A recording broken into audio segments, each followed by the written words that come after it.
Olá, meu pessoal, a paz do Senhor Jesus Cristo, como é que vocês estão? Tudo bem? Vamos fazer uma meditação na Palavra de Deus agora? Colossenses capítulo 2, os versos de número 8 até o verso de número 19. Diz assim a palavra: Tende cuidado para que ninguém vos faça presa sua, por meio de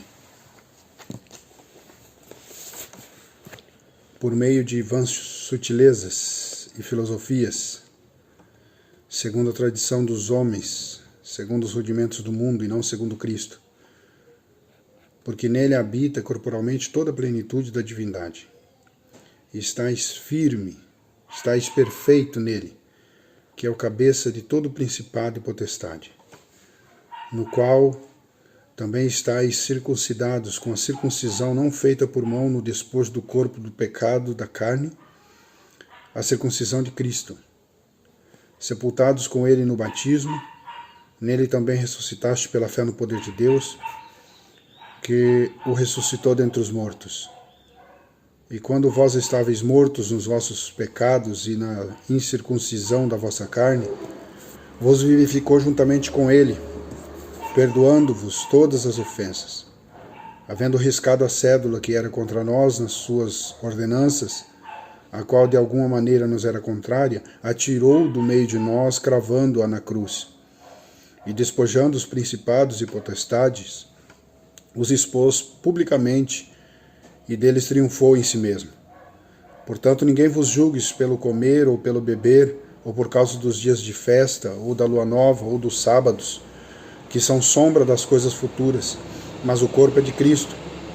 Ninguém vos domine a bel prazer, com pretexto de humildade e culto dos anjos, envolvendo-se em coisas que não viu, estando de balde inchado na sua carnal compreensão, e não ligado à cabeça, da qual todo o corpo, provido e organizado pelas juntas e ligaduras, vai crescendo com o aumento de Deus. Um texto muito importante do apóstolo Paulo, que nessa oportunidade que ele escreve aqui aos Colossenses, ele vai ser um pouco rígido na sua abordagem, porque ele vê diante dos seus olhos uma igreja desandando por um caminho que não era um caminho correto, apesar de para eles parecer um caminho correto. Alguns irmãos estavam dando ouvidos a algumas filosofias que por ali estavam transitando, né? Principalmente dentro do seio da igreja, né? Já começava a transitar dentro do seio da igreja. Algumas filosofias, algumas sutilezas, né? Sutilezas nós estamos estudando nos assuntos estudamos no assunto da escola dominical do trimestre passado, a questão das sutilezas, que são habilidades do adversário de produzir coisas horríveis, né? Mas não em primeiro momento elas não são apresentadas na sua forma real. Elas são apresentadas como modelos alternativos e acabam sendo aceitos pela comunidade como um modelo aceitável, mas que não é. É uma sutileza. No caso, Paulo coloca aqui, vã sutileza, que não surte efeito, no caso cristão, um efeito eterno, um efeito de uma nova vida, um efeito de uma espiritualidade sadia. São efeitos secundários, passageiros e alguns até nefastos, vis e cruéis. Isso no capítulo 8. Então ele tem essa abordagem, ele fala bem assim, tendo cuidado, né? Tendo cuidado, um cuidado que ele exige dos cristãos que seja permanente. Não é o cuidado, você tem cuidado agora, vence a dificuldade do momento, porque você foi hábil na arte do cuidado, mas não vence a longo prazo, porque a longo prazo você descuida. O mal ele tem em sua característica isso, né? Ele não descansa, não dá trégua, né? Então o apóstolo Paulo vai falar isso. O cuidado é justamente para que você não fique por presa. Né? Ele diz, tendo cuidado para que ninguém vos faça por presa. E a palavra ninguém é absolutamente ninguém. Nós vamos ver mais para baixo ali por qual razão isso aí. Né? Então o mal ele vai minando algumas coisas que em primeira mão a gente tinha como extremamente mal, mas em segunda mão, conforme o mal vai minando, a gente vai admitindo que aquilo tem a sua importância, tem a sua razão, tem os seus porquês, e começa a colocar aí aquilo meio como a realidade.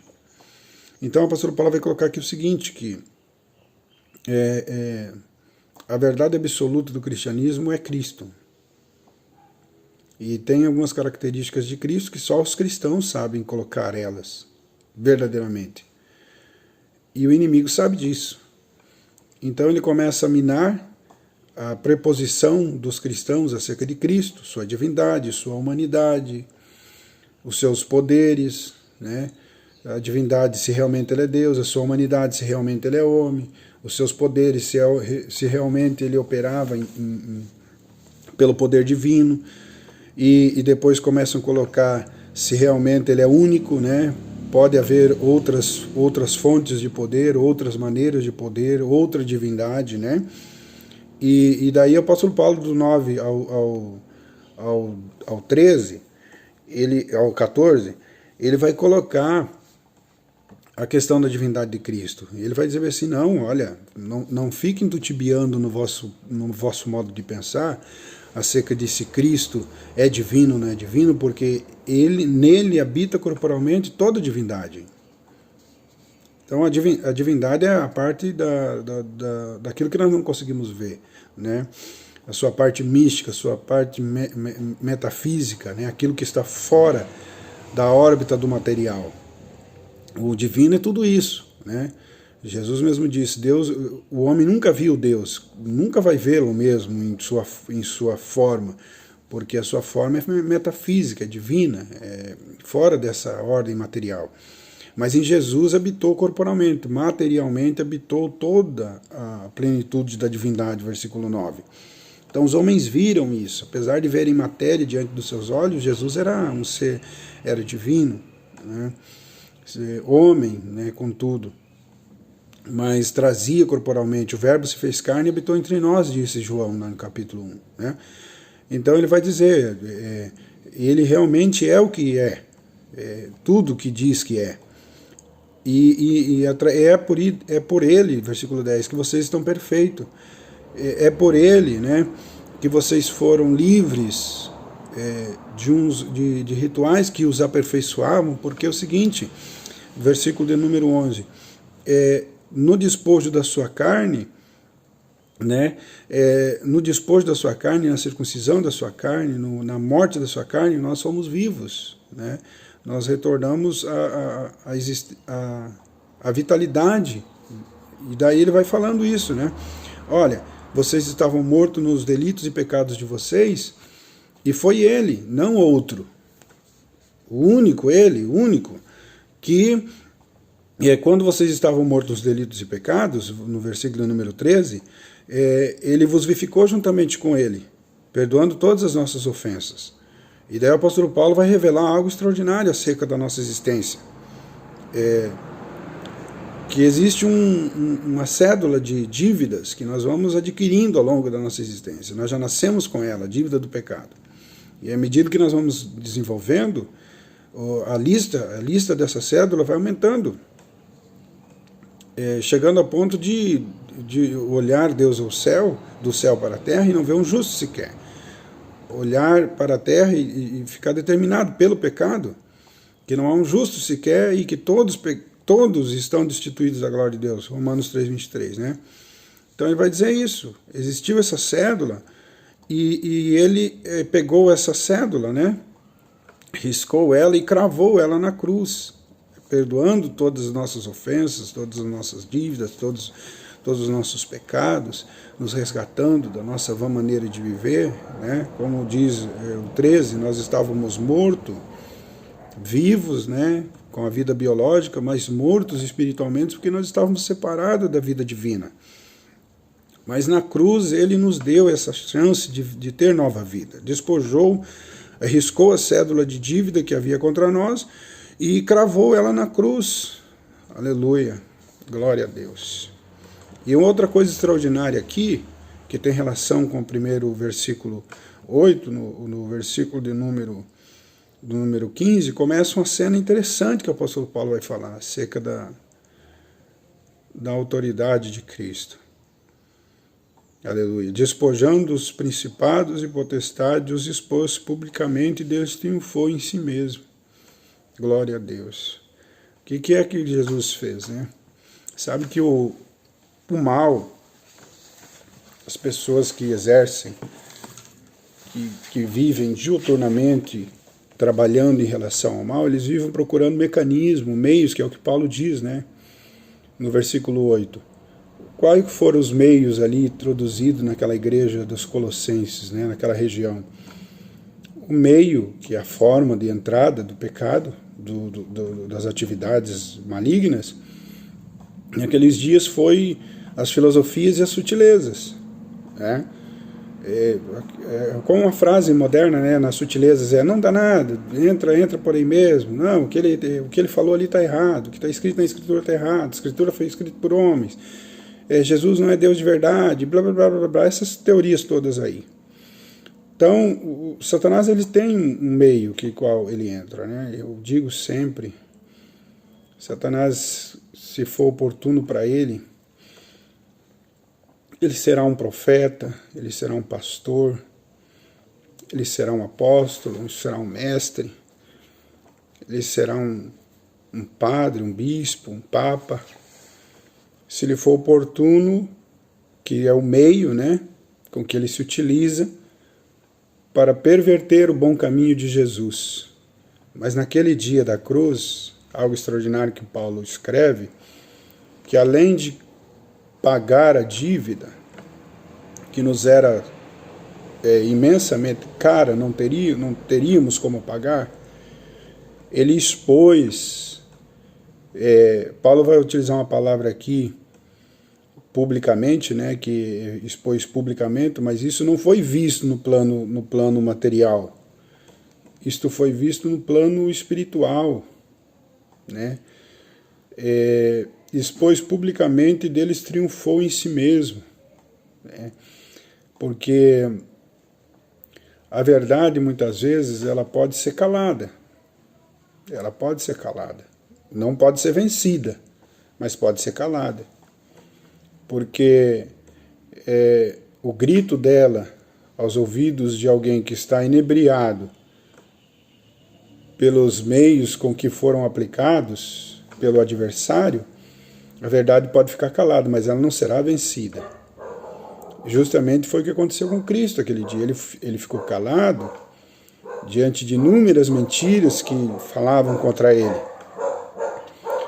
Lhe acusaram de insurgente, de rebelião, de falso mestre, de falso Deus, que ele era contra Roma, que ele queria derrubar César, a ponto do povo gritar: soltem Barrabás e prendam a Jesus.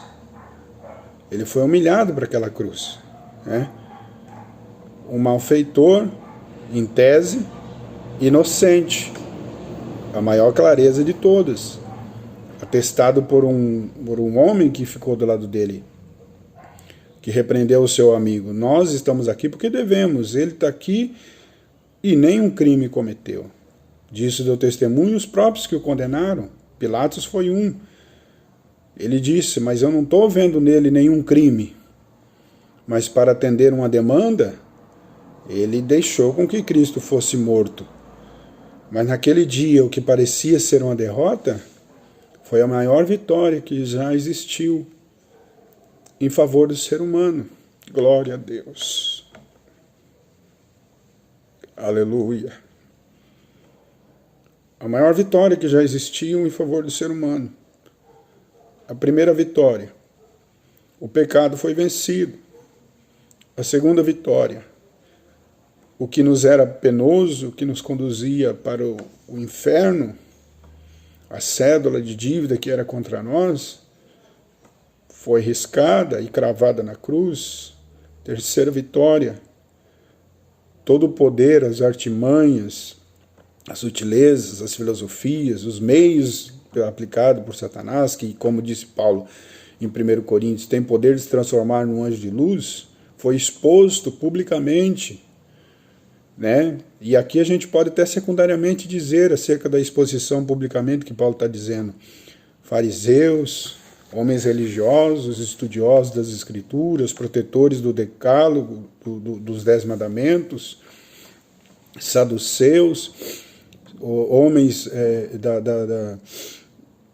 do sacerdócio, né, do sinédrio, homens que também eram altamente religiosos, que cuidavam da sua religião, mas nas entrelinhas praticavam o mal, né? E às vezes o mal ele não é praticado conscientemente, mas inconscientemente. Muitos deles praticavam o mal inconscientemente, outros conscientemente para proteger o seu status quo, né? Como existe muito isso em todas as religiões, isso não é própria somente do cristianismo, mas é próprio de toda a religião, que pela boca sai palavras de amor, palavras de comunidade, palavras de aceitação, palavras de perdão, mas interiormente eles são sepulcro caiados. Mas aquele dia ficou exposto que eles eram assassinos, que eles eram malfeitores, que eles eram matador de profetas, que eles eram matador da verdade, que eles não conheciam a verdade, que a verdade deles era uma verdade relativa, era uma verdade que lhes custava dinheiro, era uma verdade cifrada, era uma verdade intelectual, não era uma verdade do coração, não era uma verdade da alma, não era uma verdade da verdade de verdade, como Jesus sempre falava, em verdade vos digo. Ou seja, é verdade e pode olhar de qualquer canto que você quiser olhar, isso que eu estou dizendo para vocês, ela é verdade, por isso verdade de verdade. Entendeu? Não é uma verdade como nós temos hoje, verdade relativa, mas era a verdade absoluta. É isso que Jesus queria dizer. E naquele dia ficou exposto essa mentira, né? Então eu quis compartilhar com vocês esta manhã esta palavra para deixar claro para vocês que apesar dos nossos olhos verem o mal triunfando,